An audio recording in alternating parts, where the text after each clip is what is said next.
Hey gamers, I am Sybersnake7. Welcome back to another Big N episode. This episode this week is all about Nintendo GameCube games. I've got a lot of pickups over the last couple of weeks, so this may run into another video next week because I've got a few more titles to turn up, and also another unexpected console that I've picked up, and it's a real nice addition. So before I start with these GameCube titles, I thought I'd show you this item that I picked up a couple of weeks ago, and it's an absolute must for Zelda fans. I know a lot of people have showed this already when it first came out, but if you're a Zelda fan, it's an absolute must. Fantastic book, and it's the Hyrule Historia hardback edition. Absolutely beautiful book, nice hardback. And as I say, detail of the drawings in there and the detail of the history of the Zelda from the very beginnings to its present day game. Absolutely outstanding book, and an absolute must for any Zelda fan. No two ways about it. But absolutely glad I picked it up, and it's a brilliant price. I think it's 15 quid for absolute bargain. But apparently the Japanese version is slightly smaller and it's missing a bit of the content. I think it's there's an actual comic in the back of this one, a comic style book you can read. I don't think that is actually in the Japanese version, so I think the European and American version is far superior. But beautiful book, a must to own, guys, definitely. So that's the Hyrule Historia hardback edition. Pick one up, trust me. Righty ho, let's talk GameCube games. As I say, I picked up a fair few over the last couple of weeks, and I've got more on the way. So this time round I've got a Japanese title I picked up, a couple of PAL titles, and a lot of NTSC titles. So I do prefer my NTSC titles over my PAL titles. The only PAL I tend to go for are ones that I've actually played in the past, and I didn't want to pay the price for them on NTSC versions, or your GameCube exclusives, because I've still got yet to get the Metal Gear, the PAL version, because it is far more pricey than the American version, which is weird, but I will get my hands on one eventually. But there's other games I've been after that can wait. I will pick that up, probably one of the last ones I'll pick up. So I'm not after the full collection. But anyway, games. Right, the first one is a Japanese shooter, obviously exclusive to Japan. Didn't come out in Europe, and it also come out on a Dreamcast, but obviously when I seen this, because you don't get to see this game that often on eBay, and I picked it up for 16 quid, which is a pretty decent price, to be honest. I'm probably going to torture the name, but it's Returgi Generic C, and it's a nice little cutesy top-down shooter, and as I say, it's absolutely mint condition, complete, and for £16 that is a very, very good find as far as I'm concerned. I'm not the best shoot 'em up player in the world, but I really do enjoy my shooters. And as I say, this nice cutesy top down shooter, and I have give it a good blast, and it is quite a good game. Not a bullet hell game in my terms, so I've seen far worse, but a very, very good shooter indeed, and a very hard to come by one. So that's right, I'm going to try and say it again, Returgi Generic C for the Japanese GameCube. Right, two PAL games I picked up, and as I said previously, these are games that I've owned in the past, but I didn't really want to pay overboard for them, and I found both of these together for £5, which is not too bad at all. And the first one is a Bond game, and preferably probably one of my favourite Bond games are the games that come out on the GameCube, and it is this one. It's Everything or Nothing. Don't know what it is about this game. You do have your first person in there, and you have your driving sections, but you also have the section where you're doing like a free fall, and it's really, really good. Pretty impressive for the day, but actually do enjoy this game. Let's say I picked this up for £3 because I did really want this back, and it is a very, very good Bond game as far as I'm concerned. So there you go. That's Everything or Nothing for the GameCube PAL version. Now the last PAL game I've picked up is a first-person shooter. I've played this and I've definitely owned this before, but I can't really remember much about it, but it looks pretty impressive for what it is. And this cost me £2, so I can't really complain. and it's complete. And it's Hard Vendetta, absolutely pristine condition. And as I say, it's another one of them games there I did want back because I've previously owned it in the past, but I didn't want to go overboard with the price. It was £2, absolute class. So there's the last game of my PAL pickups so far anyway, so that's Hard Vendetta. Now let's talk about some NTSC games. I love my NTSC games, always have done ever since I started importing games. Now the first one I've got is a boxing game, but it's a pretty good, decent boxing game, to be honest with you. And I only paid £4 for this, so I can't really complain, and the condition is perfect. And it is this one. It is Rocky. I do prefer the American cover over the PAL version. And as I say, I did actually own this, but I owned it on the original Xbox, but to have it in the GameCube, far better.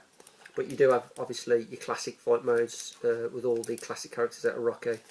But this game is good, but it still don't beat the original Master System. I love the Master System Rocky. That is just the best Rocky game ever made. But £4, absolutely mint condition, not complaining at all. So there's Rocky for the NTSC GameCube, or should I say the NTSC version. Now the next 4 games, this is a series of games because I did have the first one on the original Xbox and I never bothered with any more, and then I bought the fifth game in the series on the Xbox, and I've still got that collector's edition. So I thought, pick all the rest up, get them all on the GameCube, because there's a brand new game in the series coming out shortly. So I picked up these, which are the Splinter Cell games. So I've got the first 4 games of the Splinter Cell series on the GameCube, and they was all fairly cheap. Got these from America, and there's obviously Splinter Cell 1, perfect condition.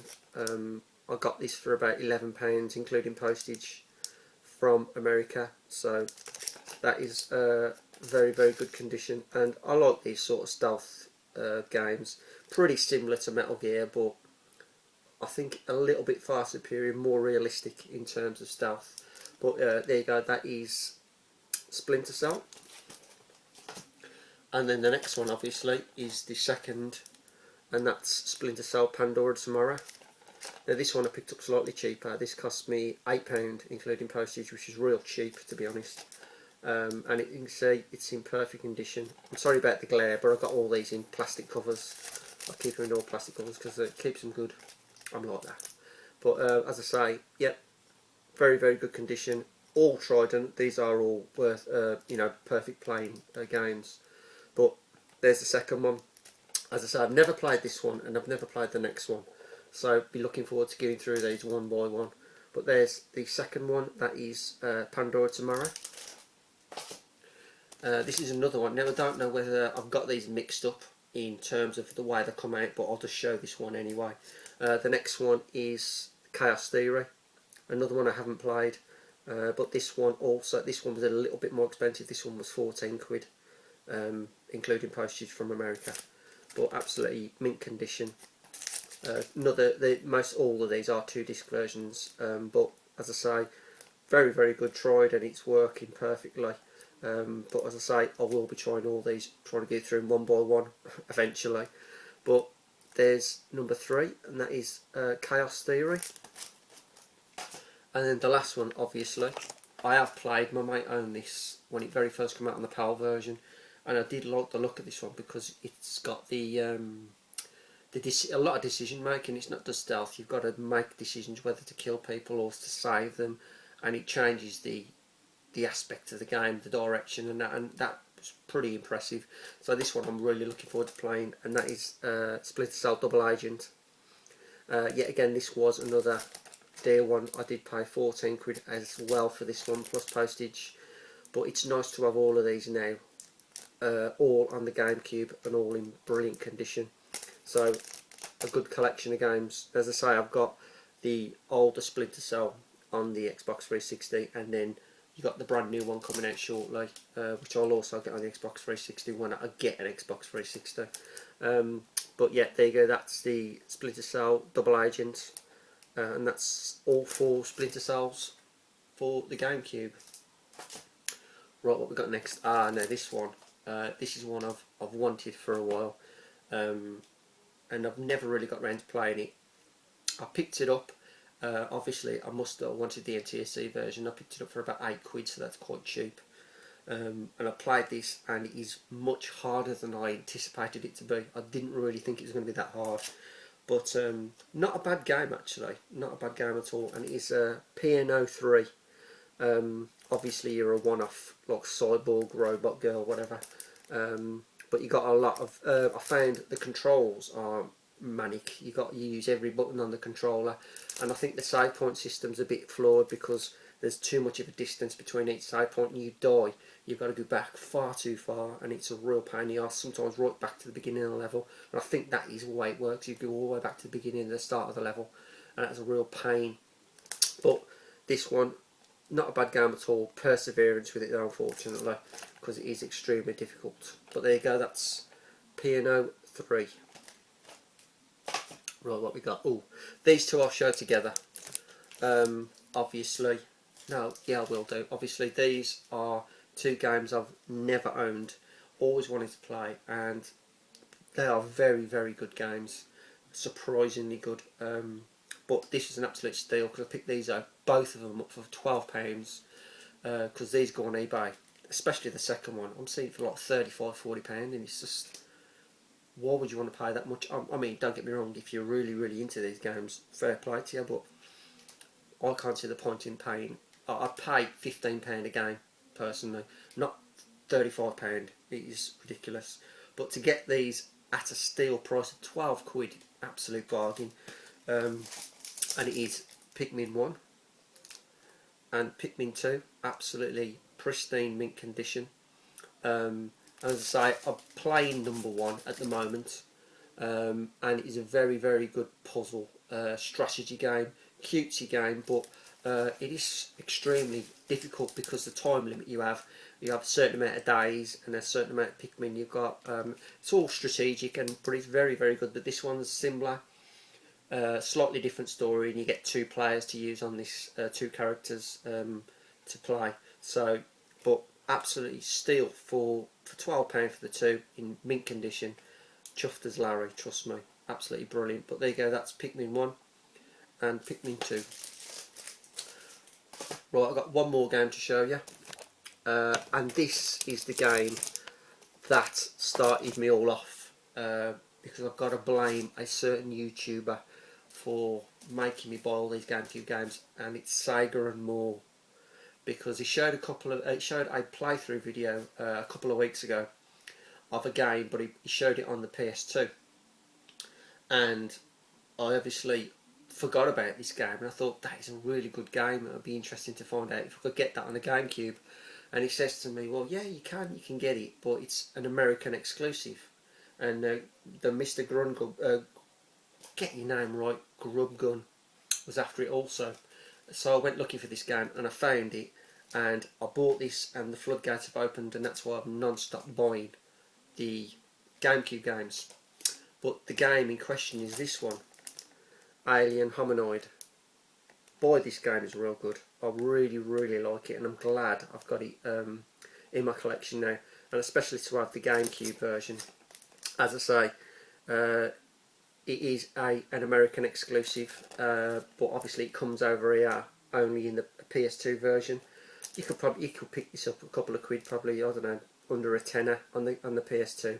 But it's nice to have the exclusive on the GameCube. But the game itself is absolutely superb. Very, very good game. Nice side-scrolling little shoot-'em-up game, and the aliens got so many different little moves. It's just absolutely brilliant game. So Sega and More, thanks a lot, mate, for showing me the video and then getting me to buy a shitload of games on the GameCube.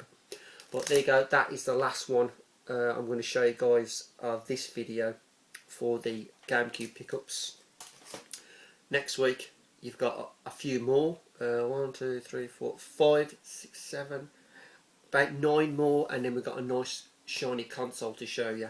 So I'll leave it there, guys. Thanks for watching. Do please comment and subscribe, thumbs up, and until then, I'm Sybersnake 7. keep playing, keep watching.